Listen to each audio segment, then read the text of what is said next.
Hello, listeners. I'm Timstradamus. This is Monday. Hopefully you had a splendiferous weekend. Joining me, as always, is my talented and beautiful co-host, Voyse. Nice. Good morning, Timstradamus, and welcome to all of our listeners. I have a cute question for you. How do you know when a bike is thinking? When the wheels are moving. There you go. I got it. You got it. Well, now that we broke the curse, let's move on. Well, for new listeners, I scour Reddit for AITA stories. After each story, Timstradamus and I give our perspectives, and I provide a consensus of what Reddit says. And hopefully, all of these different viewpoints gives you a little food for thought. That's what we do here. So, Voyse? Yes, Thomas? I can smell that tea from all the way over here. I bet you can, because that's my black chai tea. I made it using a black tea that I like, along with ginger, cardamom, cloves, and cinnamon. Yep. It tastes exactly how it smells. Not a fan of the spiciness, are you? No, it tastes like the hot balls. That candy? Kids. Yeah. Oh, Well, that's because I got some spicy stories coming up. So while you go ahead and try and enjoy your morning cup of brew, why don't we go ahead and delve into these stories? For any listener wanting to follow along, all story links are in the description below. For our first story, am I the a-hole for snapping at my daughter, 4 female, for sucking up when it felt like she was just doing it to antagonize her brother? Throwaway account. I, 32 male, took my wife, 29 female, daughter, 4 female, and stepson, 4 male, to Disney. My daughter lives in Florida with her mom. We live out of state, so she's been to Disney before. On the drive to Disney from where we live, she talked nonstop about the Dumbo ride. A lot of Dumbo. She hyped Dumbo up a lot. So my stepson was extremely excited, to put it lightly. We got to the park and went straight to Dumbo, but the wait was kind of long. We said we'd do other things with shorter lines, come back to check the wait, and then just go when it dies down. We went and rode all the other kids' things, got lunch, did the day, but the ride time at Dumbo just kept getting longer. Finally, at the end of the day, we knew we were going to just have to deal with the line, which was still longer than the beginning of the day. Bad call on our part, obviously. So we wait, and finally get to the top of the line, where there's the must be this tall sign. Clearly the kids aren't tall enough to ride on their own, but because my daughter had hyped it up so much, my stepson wanted to ride with her. We told him he couldn't. He absolutely lost his shit. He was exhausted and understandably upset. My wife said she would take her son, but warned me that they were picking the color first. I laughed because it was such a nonsensical request, but said okay. My daughter and I got in the Dumbo ahead of theirs. My stepson still screaming and crying. My daughter kept pushing the button so we would go up and down and overly sweetly saying things like, "Isn't this fun, Daddy?" and "I'm having the best time." Meanwhile, my stepson hasn't pushed the button a single time, so they're just riding around on the very bottom, my wife pissed, and my stepson throwing a fit. Maybe this should have been funny, but it just pissed me off. It felt like she was being so overly sweet, as if to show off that she wasn't doing what my stepson was doing. I snapped at her to stop sucking up, and she stopped saying anything. Am I the a-hole for snapping at my daughter for sucking up when it felt like she was just doing it to antagonize her brother? What a barbarically savage story to get us kicked off with on Monday. So I do think it needs to be said before I go any further. OP is with his daughter, who he does not have, I guess, custody of. Correct. Again, I don't know what their custody situation looks like, but she is not living with him. So she only gets to see him whenever they visit.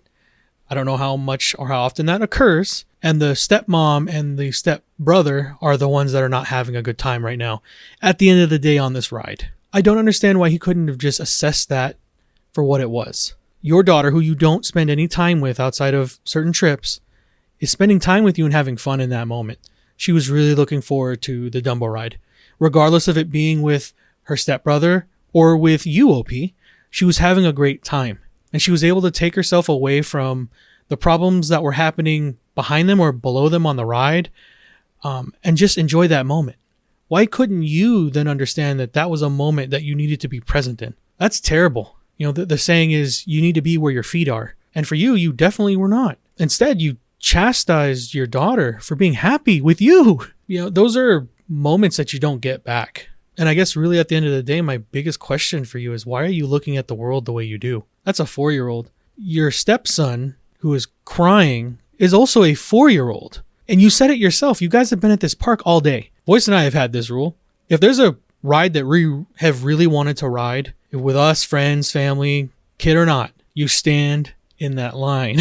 And it's the first one you go to. Because the thing is, popular rides tend to stay popular. Yeah, sometimes you'll have fluxes in how long a ride line is, but for the most part, they're going to stay pretty steady. So you need to pick and choose your battles. And I guess he assessed it very wrong because he's like, it's going to be better later. What you ended up doing was you put your kids, your 4-year-olds, in a long line at the end of a theme park day. You were never going to win that game. Of course, the 4-year-old got upset and couldn't control his emotions when he wanted to take that ride with his sister. That's understandable. But you looked down at your daughter and told her to stop being happy with you. You are a wiener jacket, OP. I hope people, and I'm pretty certain people gave you the much needed perspective I think you need. You need to start reorienting the way you look at the world.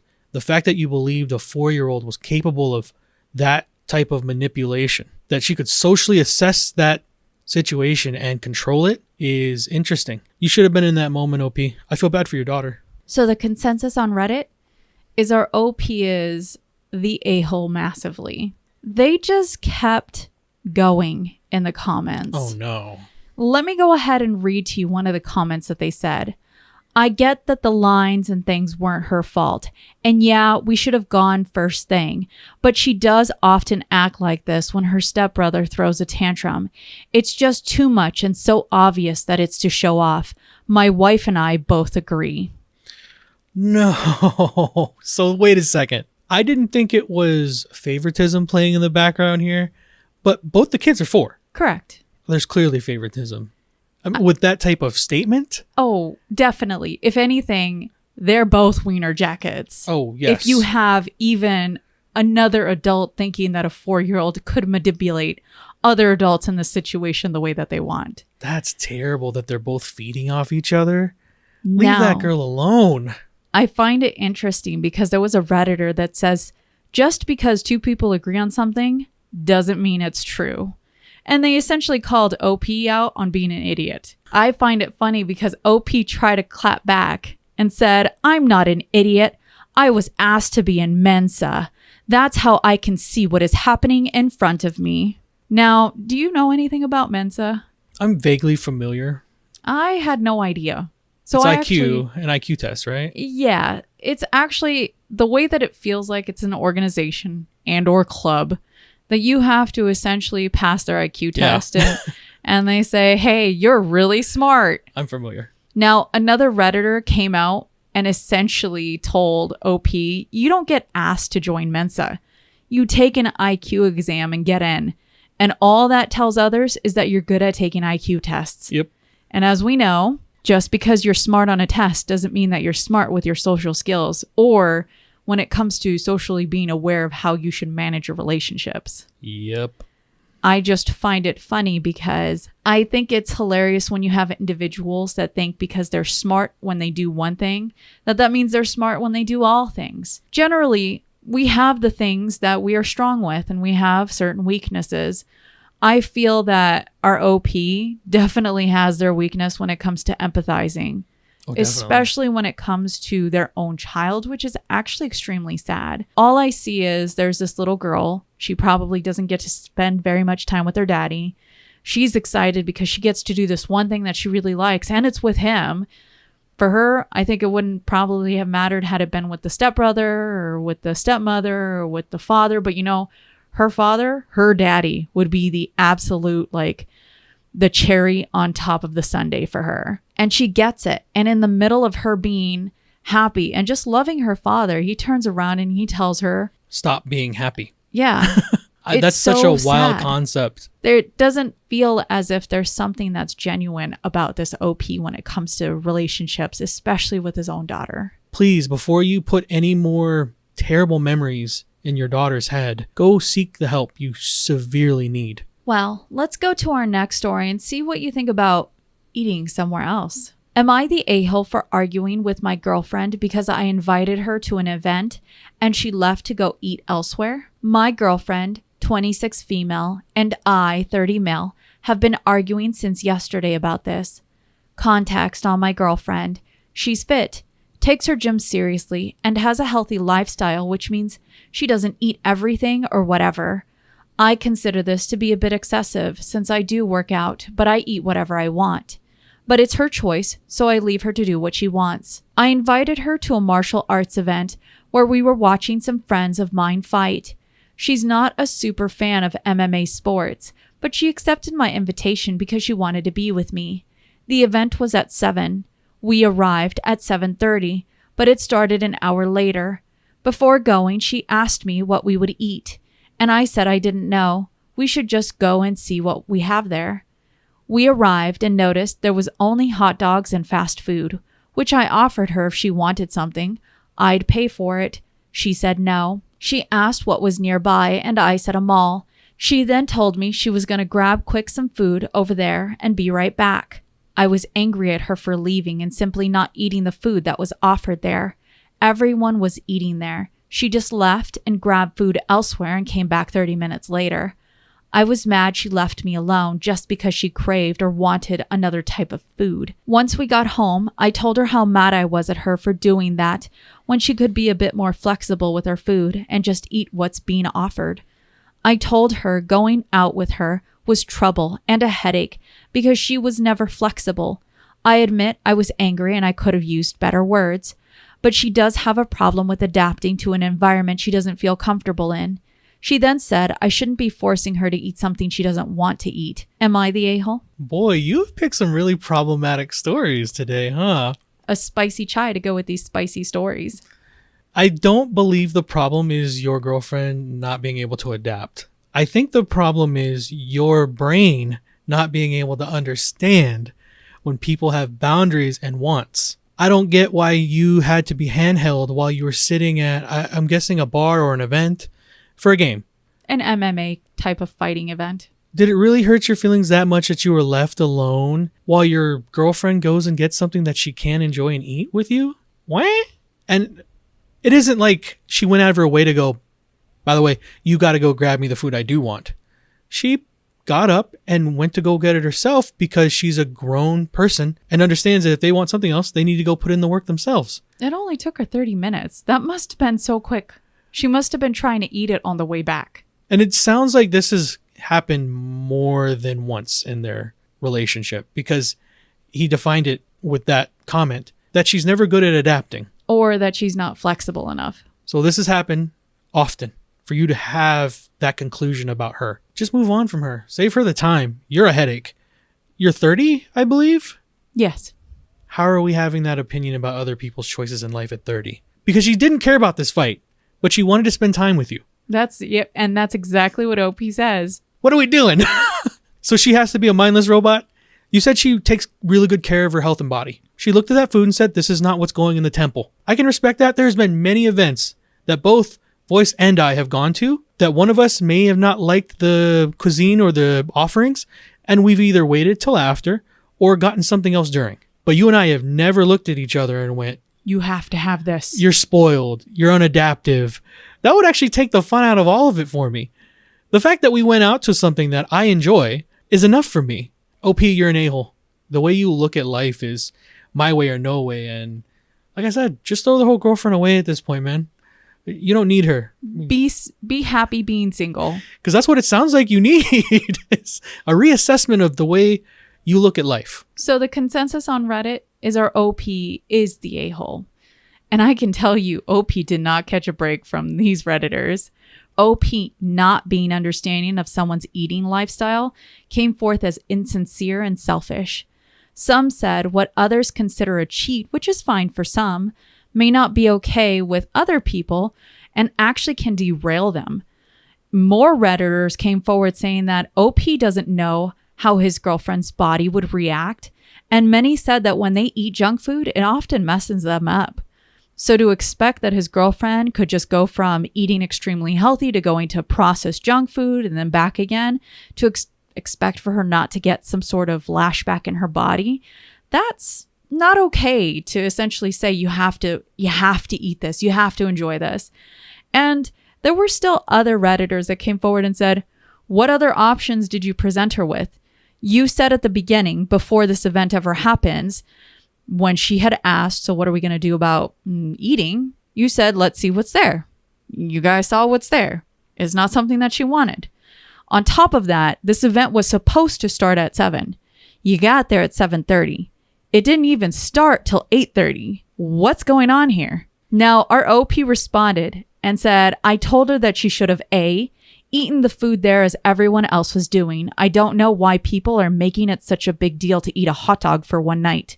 There were fit people eating hot dogs. She has no intolerance to those foods. She could have. B, eaten before the event.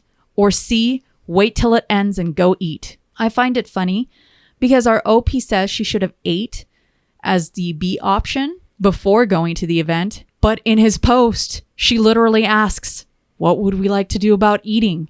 And he says, let's wait and see. Clearly that was off the table based on just his words alone. Well, it sounds like he has a laundry list of why he's right, so he'll never be wrong. He didn't accept what the internet had to tell him, so why would I think that any explanation coming out of his mouth would be worth listening to?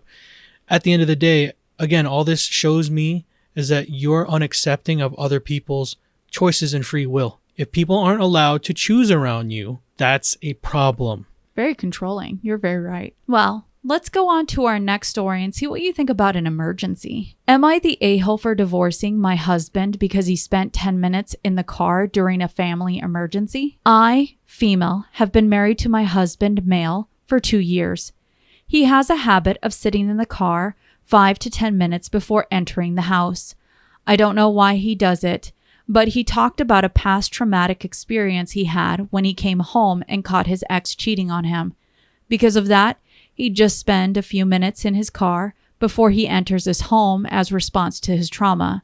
Now, I won't say that he's wrong in coping with what happened, but this has made me uneasy, and it had caused many fights between us. Like when we have guests, he'd sit outside before coming in, or when dinner is waiting on him and he'd take 10 minutes silently sitting in the car. I was worried that something might come up and he might not respond properly. And it happened last week. My 8-year-old son tripped and fell from the stairs and broke his ankle. He was in so much pain, and I called my husband to come take him to the hospital, and he rushed out of work. But then I called, and then I was stunned when I looked out the window and I saw him sitting outside the house in his car.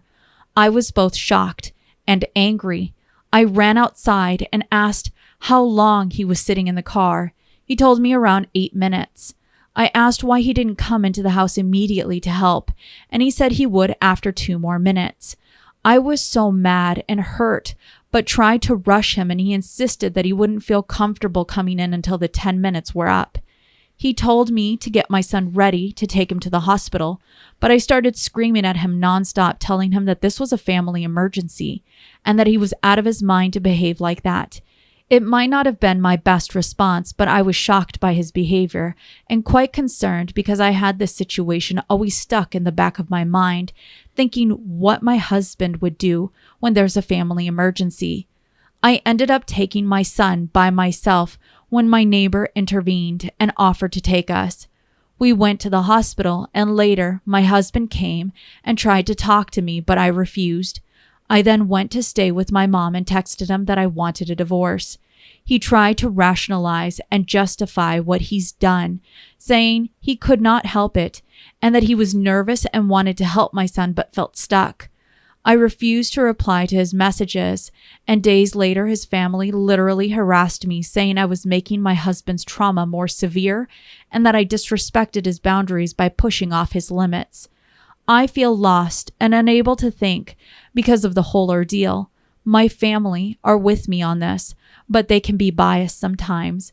My husband is still trying to basically talk me out of divorce, saying I'm making a huge deal out of it.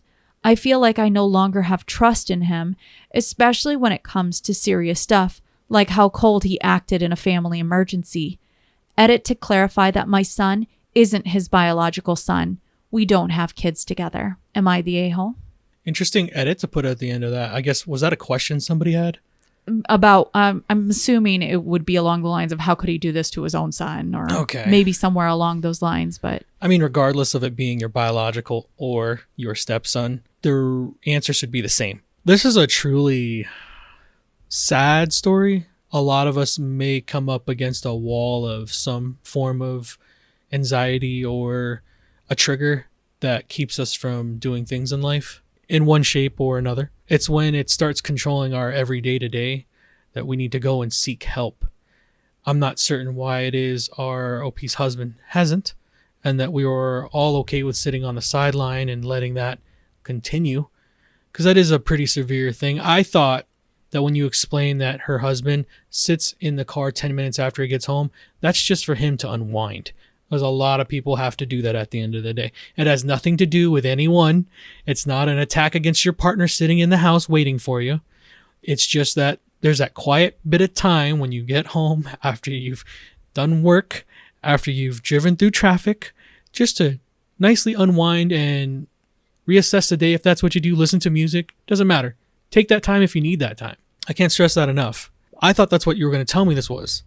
But when you told me the actual reason is because of a traumatic event that he's almost blaming himself for in this moment, where if he had just waited 10 more minutes to go in the house, he would have given the person that was cheating with his wife time to escape without him noticing. What a terrible way to have internalized that trauma. The problem comes full circle, though, when, again, we've allowed it to steer everything to the point where a real emergency happened. I guess the child broke his ankle? Correct. How terribly painful. At the end for me, because our OP is only asking if she's the a-hole for wanting a divorce because of this situation. Correct. I don't believe you would be. You're allowed to have the relationships you want and get divorced and move on from people, no matter what the reasonings are. I just wish in 2 years, because I think they've been married for 2. Correct. I don't know how long they've been. Dated. Yeah. But at least I know 2 years you guys have been married. Why didn't we go get help? Now, you can't force him. Obviously, you can't force people to go get one-on-one counseling or therapy. But why wasn't that not important? If it was swimming around in the back of your mind that this type of situation eventually will happen, why didn't we go ahead and try to seek some help? Apparently, he refused several times. Okay, well, then my point is very moot. You can't help people who don't want to be helped.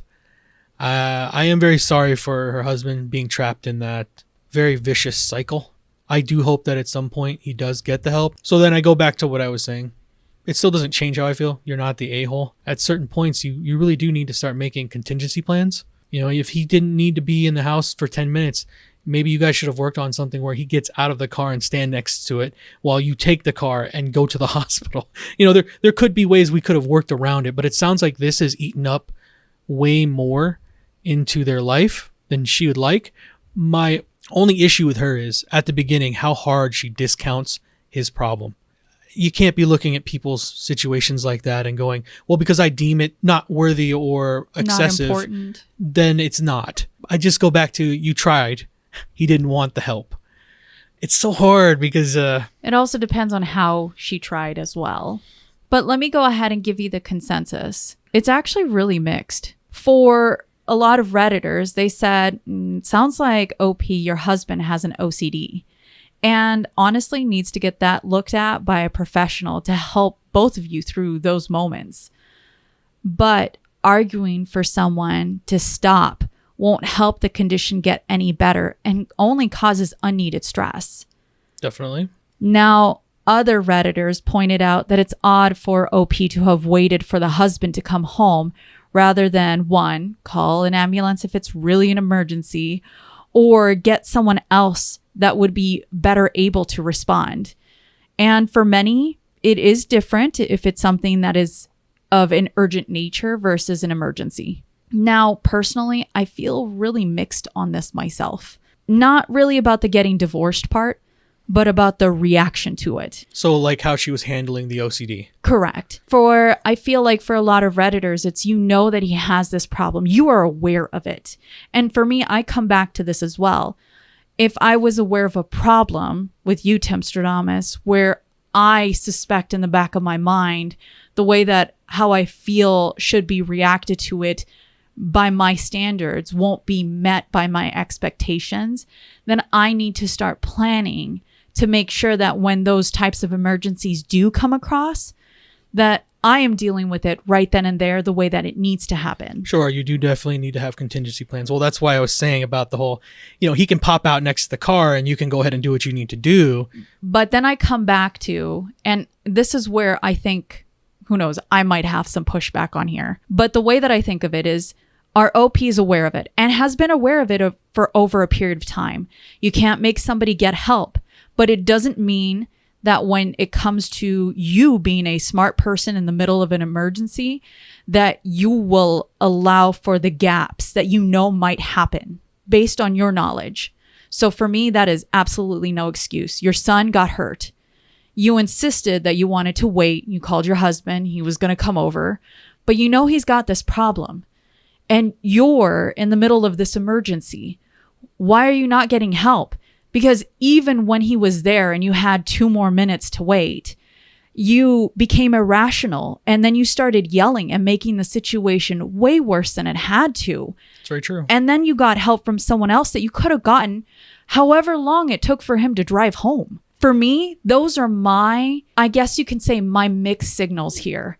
You can divorce anybody for whatever reason, but to essentially self-prophesize that something's going to happen when you see the trajectory that's exactly what's going to happen unless the proper help happens, then you should always plan for those contingencies. At the end, it just sounds like the OP got frustrated with the situation. It sounds like she tried to have her husband go seek help. He didn't want that. Can I blame someone in the moment of a true emergency? Now, yes, we can grade whether or not that emergency was at 10 and the kid needed to be at the hospital now, or if it could have waited 2 more minutes. But to her, it was 10 crisis. Can I blame someone that when they think a crisis is at 10, when they think they need to get the kid to the hospital now, can I blame them in that moment for being upset and irrational?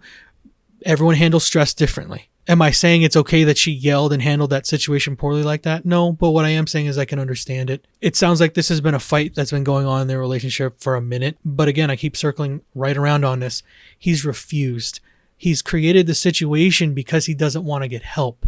And I think I would just like to add to this, just because I can understand our OP's frustration with the situation.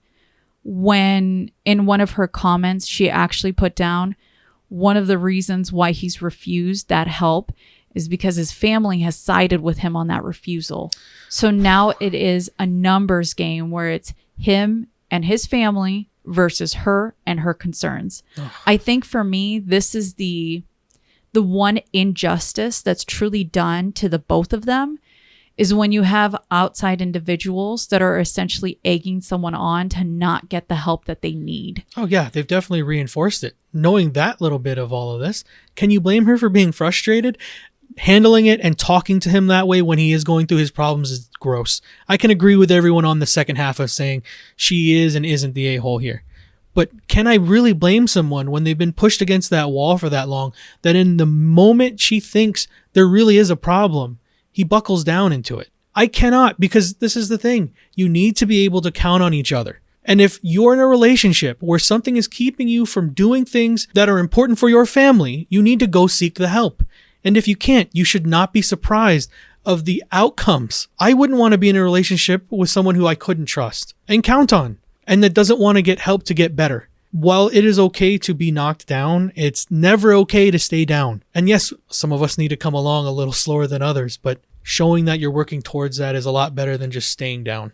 And I think for me, that's where I get so mixed up. It is the reaction in this situation. And then for me, hearing that our OP says that they argue about this specific behavior And I can't imagine that that would help empower someone to want to get the proper help for themselves, as well as our OP and understanding that it feels as if she is pushing a boulder up an entire mountain, because you have her husband and now his entire family essentially saying your concerns are not a concern. So for me, this is where I get that mixed. Where can you find that happy middle? And there's truly not. Well, let's go on to our last story and see what you think about pushing a stroller. How can he be a man if he pushes a stroller around? I witnessed this in a public area, so this didn't involve me, but I felt like what I witnessed was just too perfect for this sub not to share. Some days ago, I was in a shopping center and reading something on my phone. I was waiting for the rest of my party to finish their shopping, since I'd already finished mine. I happened to glance up and noticed a dad pushing an adorable kid in a stroller. The dad pulled one of those toy strollers for dolls out from somewhere and helped his son to strap a stuffed animal into it. It was a pretty wholesome sight. The kid was jumping around and excited to push his own stroller around. Well, they both approached a woman who was waiting in the next sitting area. She scoffed when she saw them do this, and when I turned towards her, I saw she looked absolutely disgusted. She stomped over and practically shouted, "Why is he playing with pink toys?" The guy rolls his eyes and said his son just wanted a toy stroller when they were in the store the other day. He wanted to show it off because he's always pushed in his stroller, so he wanted his stuffed animals to be pushed too. She scoffed and started venting about how inappropriate it was for a boy to play with girls' toys, let alone in public. She said something about how boys never want to play house and aren't supposed to worry about chores or mothering. Boys shouldn't take after moms. They should take after dads. The guy said that his son does take after him. He dresses in his clothes, pretends to mow the lawn, works on a toy laptop, fake grills. He just so happens to like doing other things too, like any other kid. She only got louder and made a point of saying he was forcing an agenda on her grandson. He should have corrected the kid if he did ask for the stroller, pointed him to some dinosaurs or trucks if he needed a toy so bad. Does he set no boundaries? Does he just spoil and let the kid have whatever the hell he wants? The guy only countered by saying that he of course set boundaries, but a toy stroller is harmless. She still continued, still hadn't acknowledged the grandson in question. If anything, she only accused the guy of coddling him when he picked the kid up, which made the kid shrink and deflate that much more. How can he be a man when he pushes a stroller around? Mom, he's 3. He doesn't have to worry about being a man for a long time. Besides, his son still likes playing rough, as his mother kept saying he should. Sometimes he just likes to pretend he's a dad instead of throwing things around. She doubled down. At this point, the kid looked like he was going to start crying, especially when she started to comment on the fact that he even had a stuffed animal with him. The dad could have at least brought one of his toy trucks or dinosaurs instead if he was going to insist on bringing a toy there. I long since looked away and tried to keep reading on my phone. I even put my earbuds in because I didn't want to make the poor kid feel worse with an audience. This guy let her finish talking, and when she finally had, he simply said, "Well, since he's never had a living mom, I've had to be the one that looks after him. No one else is there to cook. I have to be the one that cleans, and I'm the one that shops for us. Do you think I'm less of a man because I changed his diapers?" She stammered for a moment. I peeked up to see a look of regret on her face. Then she said in a smaller voice, "I just don't want him to turn out." "Turn out like what? Like me?" he asked. "God forbid he wants to do that, huh? Wouldn't want him to grow up and be a present father. It's not like I ever did."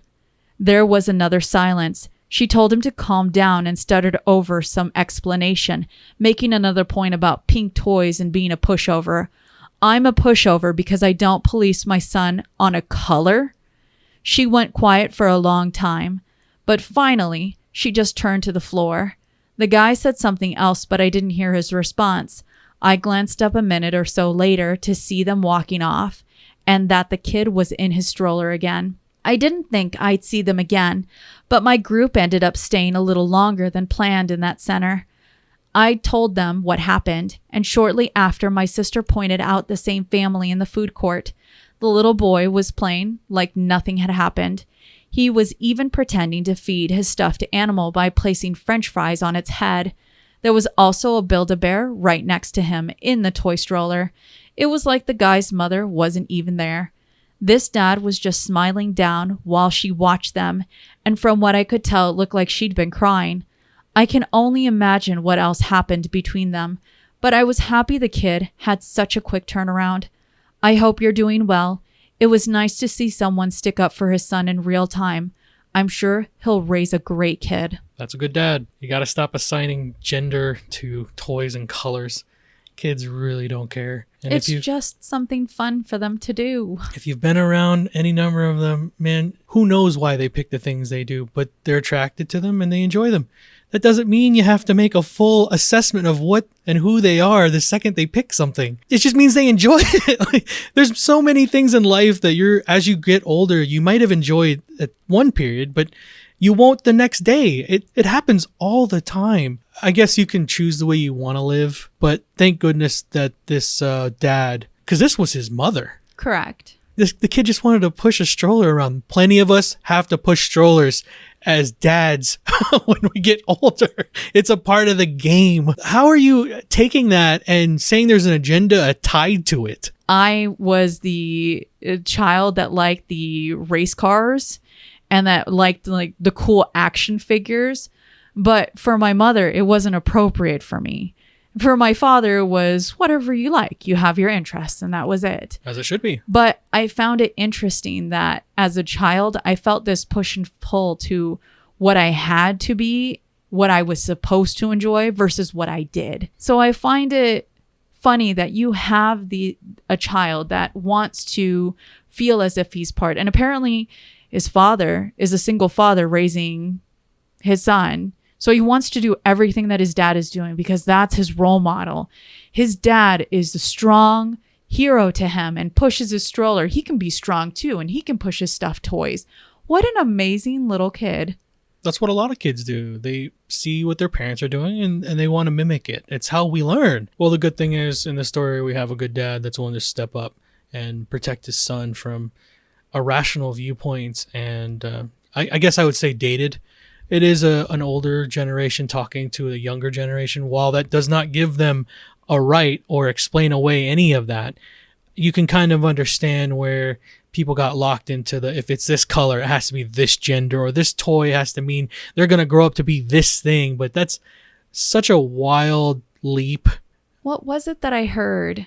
Or I read that back in the 1800s, the color pink was actually supposed to be for males. And a lot of men wore it way back when. That was the style. The fact that it changed over, who cares? It's a color. Let it happen. Wear pink still today. It's just a sad viewpoint to carry with you and then to try to throw it on to your son and your grandson. Thank goodness the grandson is kind of like his dad. Just let stupid run right off his back. Continue to have fun and enjoy his life. I agree. So was that our last story? That was our last story. It's fun to see that perspective because the OPA is looking inward from outside, right? Oh, yeah. It has nothing to do with his family. Nope. They're just chilling at the mall. They just see the drama, and after a little bit, they're like, well, this is a little awkward. Let me just mind my own business. They got to see the interaction, and then later on, they got to see it as it played out, and the outcome was the kid still enjoying his day. So that's nice that you get to see all of the... Because normally, I witnessed this interaction, and hopefully they're okay.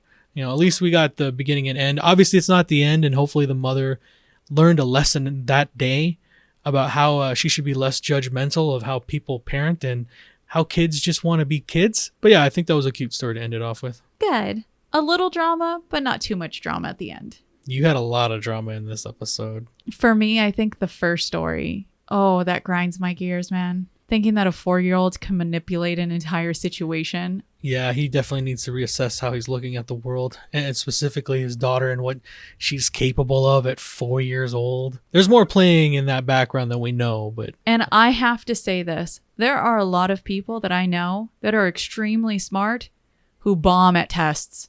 bomb terribly at tests, but they are extremely smart individuals. I know the other side of that. Not bad grades, got to the tests, and we're killing tests. Everyone's different. Well, as our stories come to a close, don't forget, you see in the world what you carry in your heart. If you have enjoyed listening to us read and talk about today's stories, please rate, subscribe, and turn on notifications for new content. We regularly post on Mondays and Wednesdays. And we have our Damas After Dark episodes on Fridays, which is on our Patreon. Yes, it's on our Patreon. Bopa da beep beep. Bopa da beppo. I don't know. It's Boca de Beppo. Yeah. Well, we would also love to thank all of our Teatreons for your continued support. Yes, we love and appreciate every single one of y'all. Mwah! And as always, listeners, we look forward to hearing your opinions in the comments below. What did you think about the stories today? I already said which one I thought was interesting. What about you? The cave booger, number 2. The cave booger. Making his girlfriend feel bad for wanting to eat somewhere else and treating her body the way she wants it to be treated with the food she puts inside of it. But it's all about him. And what he wants, and not being able to accept people have autonomy over their choices and bodies. This is his MMA fight. She needed to be there to see it, even though he's not in the fight. And then the fight took a lot longer, so he should have been a little more understanding of the entire thing. She didn't force him to go buy her food. There's a lot here that your girlfriend was still being considerate of your inconsiderate ass. This really bothers you. I think no matter who's playing on this, whatever partner you are, if someone does that kind of stuff to you, they're a bad partner. Well, let's go ahead and put that behind us now. I think we've all been there, though. Someone in your life has told you that you are being unappreciative or spoiled because you don't want to eat something that's there. Everyone has been in that instance at least once. Hey, you're not wrong. And I tell them to kick rocks. Anyway, good vibes. And remember, if you post it, go kick rocks.